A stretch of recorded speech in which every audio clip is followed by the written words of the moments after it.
This is how I play the game!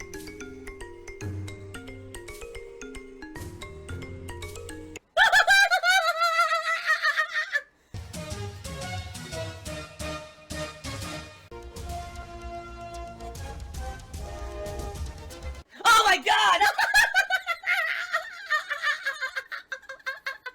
What the fuck? Holy shit! That is an epic fucking intro, dude. And I have to warn everyone. Warning. What you may see right now is going to be absolutely disgusting.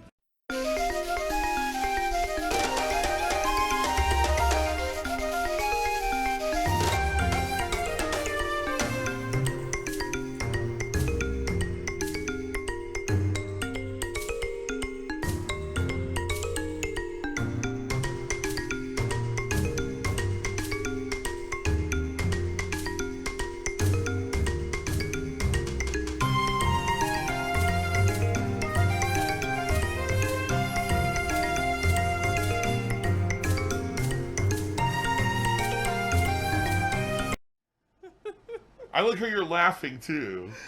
Well, it's funny. Ladies and gentlemen, as of today, my office has been decorated with Halloween decorations for the rest of the month. So every single stream between now and the end of October, you will see some cool lighting and stuff behind me.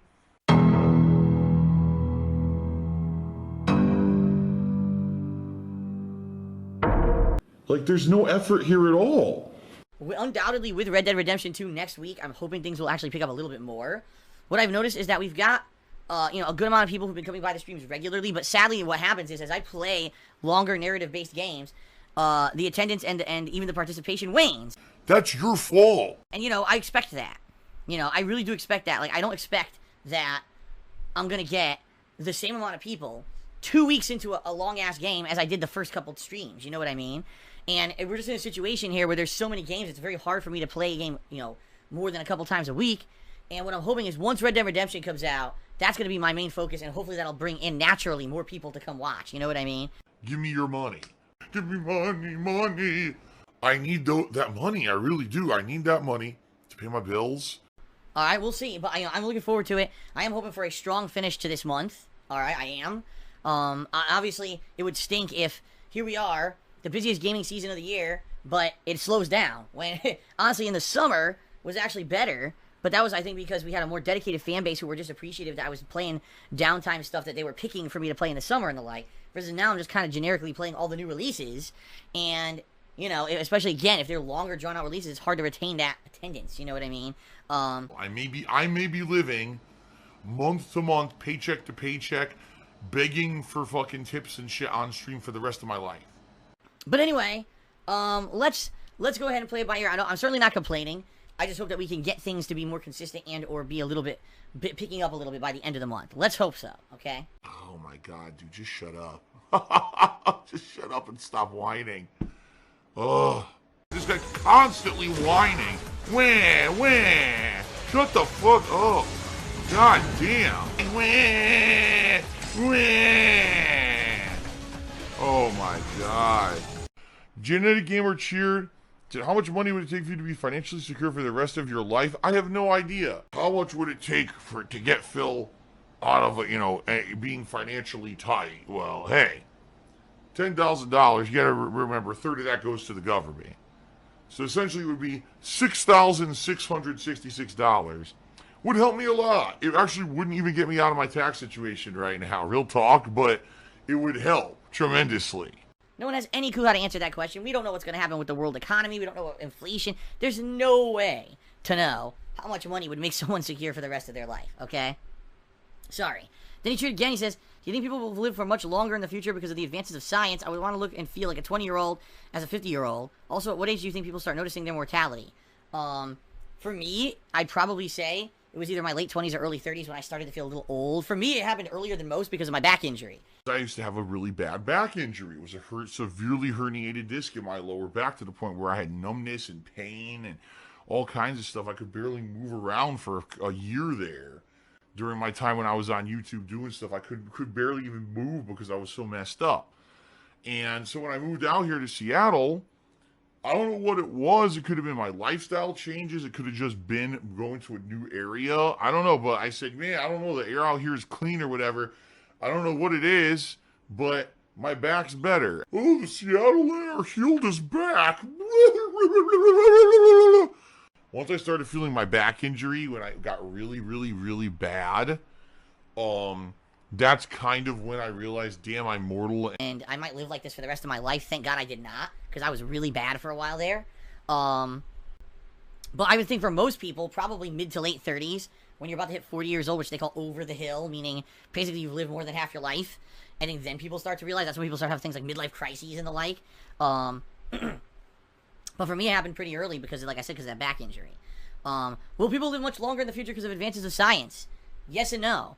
As technology and medicine advance, yeah, people will live longer. However, what's going to end up happening is as the resources of the planet start to wear out, as the natural climate of the planet heats up, you're going to end up in a situation where things aren't going to be as complacent anymore. You know, right now, a lot of us, especially in the United States, have this feeling of, safety and complacency, because every day you can do what you do and come home and feel safe. And, you know, when resources start to get scarce, things ain't so safe anymore. More crime, more violence, more civil unrest.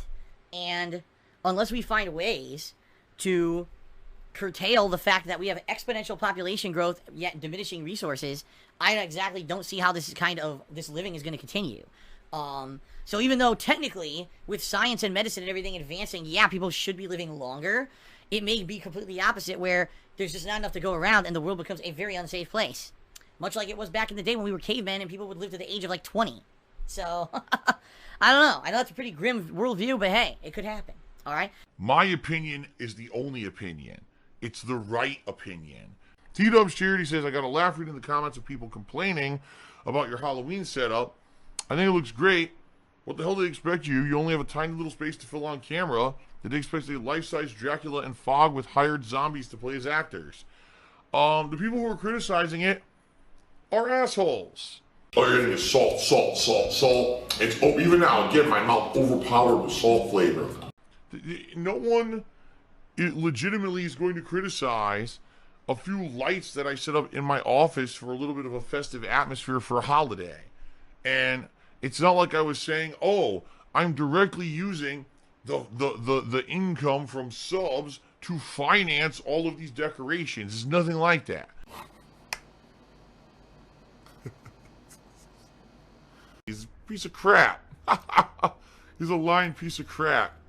It was just a fun thing to say, okay, let's do a sub goal. If we get the sub goal, I'll do something silly in the office to celebrate the holiday, right? But you're right, people are just assholes. They were going to criticize it no matter what. If I did have human actors walking around as zombies during my gameplay, they would still criticize it anyway. Because they're shitheads. Why am I toxic? More toxic, more toxic. Yep, I'm toxic. Definitely as a person, I've grown, I've changed, I've become way more mature, that's for sure. They exist solely to shit on things. That's why they're called shitheads. So ignore the shitheads. You gotta listen to me and not listen to the people who spin what I say. Okay. Science Vice Cheers says, we'll be playing Call of Cthulhu on PS4. It's out the day before Halloween, so it seems like a perfect game to play. Last time I checked, it didn't have a release date, and I checked just like a week or two ago on PlayStation Network, and it did not have a release date at all. So unless that's updated recently, I don't think it's coming out the day before Halloween. However, the games I'm playing on Halloween are dependent on what people nominate, which they're working on right now. In fact, this Sunday, I'm going to turn their nominations into a poll that they'll then vote on for about a week and a half to determine what games I'll be playing on Halloween. It's out of my hands. I am not choosing the games, the patrons are. So I keep explaining to people how important it is for you guys to become patrons. You don't seem to understand that these big, ginormous events that will get hundreds or thousands of viewers on stream for 7 plus 8 hours, right, is determined by like a small handful of people.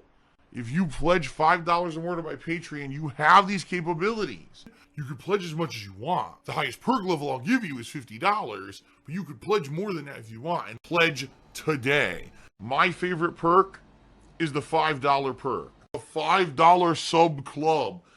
And people take that shit for granted. Oh, it's not a big deal. It's a huge deal. It's a huge deal. Oh, I want to see Phil play this game. Okay, why didn't you pledge $5 and become a patron? It's greed. It's greed. Greed is massively strong. I have no fucking self-control, right? You could have had that. You could have seen me play it. But people just take it for granted and think that like it's not worth it, when in reality it's one of the biggest assets you can have if you want to be an interactive part of my stuff and see me play certain things. You got to become a patron, okay? All right, Samantha Birmingham was gifted a tier 3 sub by Tutankhamun. For me, thank God. Thank you. Thank you very, very, very, very, very, very, very, very, very, very much. Thank you. Really, thank you. If I could get down on my hands and knees and say thank you and still be on camera, I would do it. Okay? I seriously would do it. So congratulations to Samantha, and thank you to Tutankhamun yet again for the support. Came in and was actually being, quite nice, chatting it up earlier, and he's gone for the day, so he's going to sleep or whatever. But thank you, Tutankhamun, for the support. Appreciate that. And if I look down at the stream chat and everything is tut, tut, tut, tut, tut, it's going to be ban, ban, ban, ban, ban, and then we're going to continue on like normal fucking humans and not idiots. So here's the deal. First of all, I couldn't get the WWE videos fully uploaded. They are uploaded to YouTube, but I couldn't do thumbnails. I couldn't put them in a playlist. I couldn't really do anything because when I got back from my dinner break and went to do said stuff, YouTube is down completely. YouTube is wrecked. It will not load pages. It will not load videos. It won't even load the behind-the-scenes stuff, that I normally do to get videos set up and the like. Even that stuff won't load. Like, nothing will load on the site. So, obviously, they fucked up. What else is new? I mean, let's be honest here. What else is new?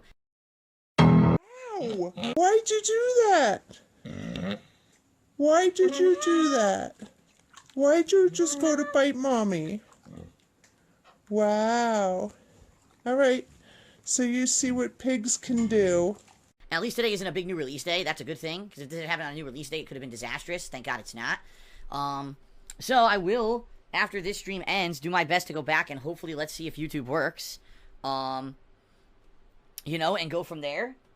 What's hilarious is that someone just said, detractors cannot restream DSP. Well, that's actually true, because the person who always restreams all my shit, he can't restream because the fucking website doesn't work. So, neener. Maybe if you were an idiot who got banned from Twitch, you'd be able to stream. But, oh well, that's what you get for being a negative asshole. Excuse me, guys. That was disgusting and unprofessional. Cat, you need to get out now. That place is toxic. Alright, so, Poopster Cheered says, what's the hardest part about running your business? I don't think people realize the massive amount of behind-the-scenes work. Honestly, there's a lot of things that are tough. The scheduling, trying to make everyone happy. When I have a variety of viewers, it's not just one niche, it's a variety of viewers who watch my stuff. Staying in line with terms of service of these new websites that change and everything, like Twitch's terms of service this year that changed. I got in trouble a couple times, I had to adjust myself. That was a pain. Dealing with things, like not only do I have to deal with the stream and everything, then after that I have to deal with the YouTube nonsense on the back end. Obviously, that one of the most annoying things is when people try to fuck with me, outside of the streams. Oh, let's get Phil banned from Twitch and YouTube for doing nothing, just because we try to abuse the systems, or let's try to ruin a sponsorship opportunity for Phil just because we can. That stuff's really fucking annoying, But the fact that I get to do a fun job for a living, something that I would have done as a hobby anyway, as a job, and, make my own schedule, those are things that are benefits, so it evens out, What's up, everybody? How you like the pumpkin lights behind me? No! What pasta do you prefer? I prefer a penne. Oh! Easy to eat. Oh! Phil's a faggot. Phil's fat. Phil's a loser. Phil's a beggar. Phil's a racist. Phil's a scammer. DSP's a pedophile. DSP is a thief. DSP is a greedy fuck. This guy's a bitch. I have a micro penis.